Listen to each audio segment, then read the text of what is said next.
his new series for Netflix. It's Marvel's Jessica Jones. You like mind control? Jessica, you want to do it. You know you do. Exactly, mind control.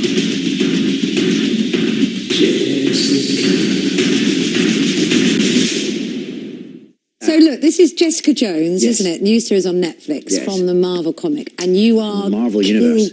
Kilgrave, yeah. How much did you know about him as a character before sort of signing up to do this? I read Marvel comic books all You're a my big life, fan, weren't you, when you were but I little? didn't know him. He's a relatively obscure character in the Marvel universe, but he has existed since the 60s. In the comic books, he's painted bright purple. So when I first heard that they wanted me to do this, and I did a bit of Googling of this character, and I thought, oh, that's going to be a trial in makeup every day. Dig out the purple face paint. Yes, spray painted first thing in the morning, which would probably be fun for a week, and then might start to get a little Do you bit... have to get the bus home and then you're looking a bit obvious? Yeah, and the pillowcases need a lot of extra laundering. But in moving from the two-dimensional page to the live-action world, some things get slightly altered, so I think that was probably just as well. Probably lucky for everyone. But you've obviously got a bit of you that's kind of drawn to the scary, because it was watching Doctor Who as a little boy, wasn't it, that made you wanted to be an actor at all? It definitely was, yeah. But I never found Doctor Who scary. I was sort of thrilled by them. I wanted the monsters to be more grisly. I loved all that, yeah. Didn't give me nightmares. It thrilled me. And then when you got to play Doctor Who, that must have been a chance to really... You must have thought, I've arrived. It's very odd to be part of something that's been part of your life, to then suddenly be on the other side of it. And the same with this, with Marvel Comics, to suddenly be on that side of this universe. They're sort of the things I wished for as a kid. The sort of things I thought, oh, I wish these could be on TV, and now they are. And you're in them. I mean, you've kind of got this superpower. You liked Doctor Who, and then you were in that as a child. Yes. You like Marvel Comics, and then you're in that. Yes. Is there anything else as a child? I'm taking over your job next week.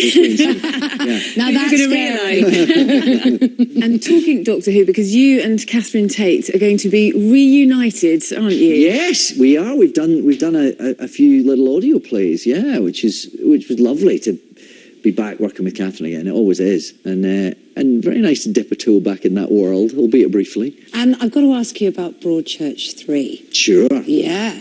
Now, Broadchurch 1, I think, was such... we didn't even call it Broadchurch 1 because nobody thought it would go on, did they, necessarily? I mean, it swept everybody, caught the nation's imagination. Broadchurch 2 as well, I think, did, but it was hard to follow up, wasn't it? Such a big thing. Well, I think what Chris Chibnall, our writer, did brilliantly was take the story in a different direction. He told a story about the repercussions of that kind of an event on a small community, which is so easily glossed over in a crime drama. You just go, oh, someone dies, they get arrested, it's all fine, everyone lives happily ever after, and of course they don't. What can you tell us about Broadchurch 3 in that case? I have absolutely no idea. What would you don't like it to do, having said I don't all that? know. I do not know. I don't know what he'll do, and I don't know what direction he'll take it, and I can't wait to read. There are scripts, I'm told. There are 2 scripts, I think. But I have no clue what's in them. I don't suppose I'll know till next year sometime. And I know that theatre really is a huge love of yours, isn't it? We see you in a lot of TV stuff, but that's kind of a big passion of yours, isn't it?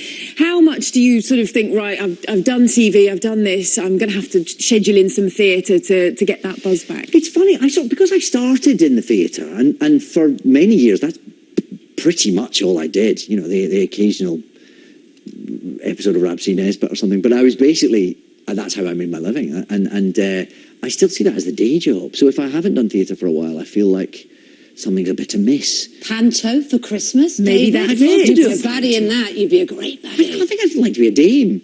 Ooh. Or maybe Buttons. I don't know. Different completely outside. Still time for this year. All offers being accepted. I tell you, you'd sell some seats. We'd all go and see that. We'll put in a good word for you. Yeah. Lovely to chat to you. Thank you very much. Thank you. Thank you. Coming to a theatre near you, who knows? Yes, let's hope so. It's been a bit stormy overnight. Here's Laura with all the details.